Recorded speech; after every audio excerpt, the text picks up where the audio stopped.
Pak. Tentunya memakan biaya dan butuh waktu mungkin ya. Iya.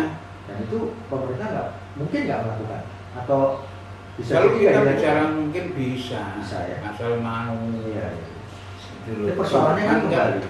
Persoalannya yang masukin pembangkit oligarki. Iya. Yang masukin batu bara oligarki. Terus yang bayar pajak dianggap quote-unquote oligarki. Rakyat dianggap sedikit sumbangan terhadap pajaknya. Masing-masing oligarki pamer, saya bayar pajak sekian, bayar pajak sekian. Jadi kan posisi ini buat pemerintah juga serba sulit. Gitu. Jadi sebetulnya gampang, yang harus dilakukan pemerintah apa? Ubah kebijakannya dirubah gitu dari pusat. Sehingga daerah merasakan gitu. Tapi mungkin nggak Pak, selama ini seperti yang Bapak bilang bahwa tambang itu semua kelola atau harus diatur oleh Kementerian SDM ya. Nah itu kemudian dikembalikan, tambang kembalikan ke masing-masing daerah bahwa itu mereka pemilik tambang bisa mengelola. Artinya itu kan berarti tiap-tiap daerah berarti seperti Bapak bilang tadi ya, seperti di Ambon, dia bisa mengelola Ambon jadi daerah yang kaya untuk rakyatnya. Papua, kita lihat masyarakat di Papua kan makan beras saja yang suku-suku pedalaman itu belum tentu sehari sekali mereka bisa nikmati. Ada kemungkinan nggak Pak ke depan seperti itu? Enggak, kita bicara Undang-Undang Dasar 45. Ya, di Undang-Undang Dasar itu jelas. Pasal 33 itu clear.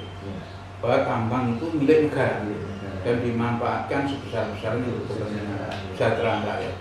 Ya, itu dulu kita pakai. Nah, masalahnya siapa yang berhak ngatur? Negara itu apakah provinsi, gubernur, itu bupati itu dianggap sebagai negara. Negara di sini dipastikan adalah kementerian. Kalau tambang ya Kementerian SDM. Berarti yang berhak mengatur tambang secara keseluruhan di Indonesia adalah Kementerian ESDM, Energi Sumber Daya Mineral.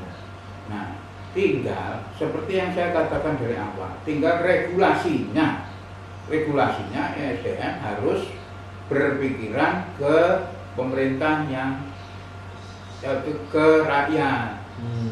Jadi itu gimana caranya supaya rakyat itu bisa nambang tidak maling-maling dan bagus hasilnya. Tinggal pemerintah yang jaga. Oh silakan nambang, tapi baliknya ke kita, ke pemerintah. Kalau diatur gitu dengan pemikiran yang jernih untuk kepentingan rakyat, terutama orang-orang daerah, saya kira bisa. Itu loh, tinggal goodwill dari pemerintah pusat, kerjasama dengan pemerintah daerah. Ini gimana caranya supaya tidak memperkaya oligarki, tapi justru rakyat masing-masing itu menjadi kaya semua. Yang kasarnya apa? Nggak maling-maling lagi nambang, sehingga nggak terjadi lagi seperti yang di Sumbar itu mati berapa orang itu nambang sampai ke dalam. Kalau itu disupervisi oleh pemerintah dengan legal dan sistemnya koperasi, rakyat diberi hak untuk nambang emas misalnya, gampang ini sekarang emas di Solo, di mana-mana di seluruh Indonesia kan isinya emas. Di Pelabuhan Ratu aja banyak emas. Kalau pemerintah punya semangat untuk memperbaiki diri untuk rakyat, ya buat regulasinya. Tinggal gitu doang, gampang. Tapi birokrasi di Indonesia ini menurut Bapak, mungkin Bapak sudah pernah lagi melakukan tambang ya. Nah itu kan birokrasinya kan tambah rumit atau lebih gampang sekarang? Sekarang yang terjadi rumit.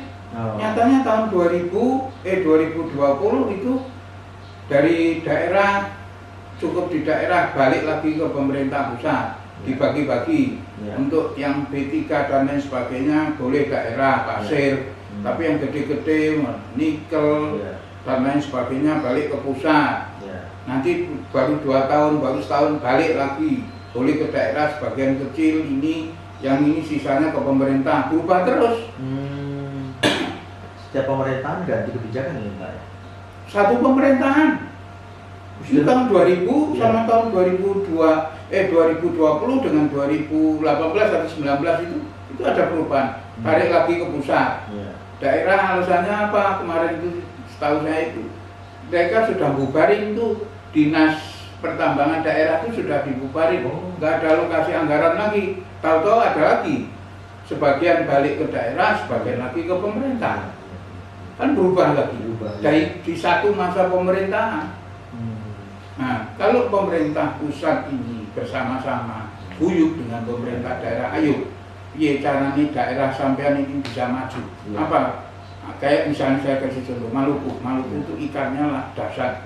Nah, caranya gimana?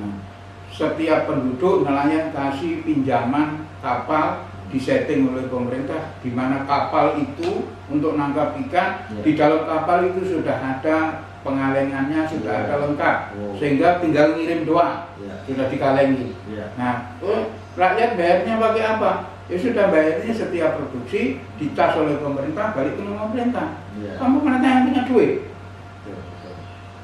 Nah, jadi kapal itu hasil penangkapan ikan yang sudah masuk kaleng itu dihargai oleh pemerintah berapa, rakyat jual di situ, sebagian untuk bayar kredit kapal, sebagian untuk rakyat makmur. Ini kan sekarang enggak. Sekarang ini rakyat dibiarin aja, yang punya kapal ya buat kapal sendiri. Nah, sementara apa? Kapal besar-besar milik oligarki itu habis aja. Ikan kita itu diambil oleh kapal-kapal besar yang notabene sudah mencengkeram Indonesia ini lama. Ya saya nggak perlu sebut namanya siapa. Saya kira masyarakat Indonesia tahu semua. Sehingga rakyat apa? Nggak dapat apa-apa. Paling nangkep ikan pakai jaring, pakai ini, pakai itu segala macam, dijual di pinggir. Kalau kita lihat ke Ambon, ke Papua, itu kan di pinggir-pinggir jalan macan ikan itu orang jualan ikan. Itu rakyat kecil-kecil. Cukup untuk makan doang. Itu bertahun-tahun begitu. Padahal tinggal di bumi yang kaya. Coba kalau pemerintah punya semangat untuk memperbaiki ya. Mudah-mudahan di zaman Pak Prabowo ini berubah, semua berubah. Nah sudah, buat suruh ITS sana buat kapal yang bagus, ada pengalengannya semua sudah lengkap. Sehingga apa? Kapal nelayan ngambil kapal dikasih ini, harga kapalnya ditekan murah, sehingga produksinya itu dijual oleh dijual ke pemerintah. Nah dipotong harga kapal 18 tahun atau 20 tahun tanpa bunga. Pemerintah ini anak sendiri. Kredit ke pemerintah ya? Iya. Potong setiap bulannya. Itu bisa. Tapi itu mungkin terjadi kali Pak ya di Indonesia yang kita cintai ini, rakyatnya bisa sejahtera, ya kan? Itu kan baru dari sisi ikan ya, mungkin dari sisi juga tambang ya kan, seperti Bapak bilang tadi, sisi apa namanya kayak apa sawit, kopra itu kan hasil bumi kita kan banyak banget ya, kayak ya ini kita belum ngomongin masalah padi ya kan, beras kita sebetulnya dulu pernah ekspor tapi sekarang terus-terusan impor. Itu kan ada persoalan yang sebetulnya pemerintah tahu tapi pura-pura tidak tahu atau gimana Pak? Ya, sekali lagi tadi yang saya katakan bahwa kita ini siapapun sebelum ini pemerintahan siapapun sudah terlalu dicengkeram oleh oligarki, sehingga kemampuan kita, Pak Prabowo zaman itu kan sudah pernah untuk mengusulin food estate itu.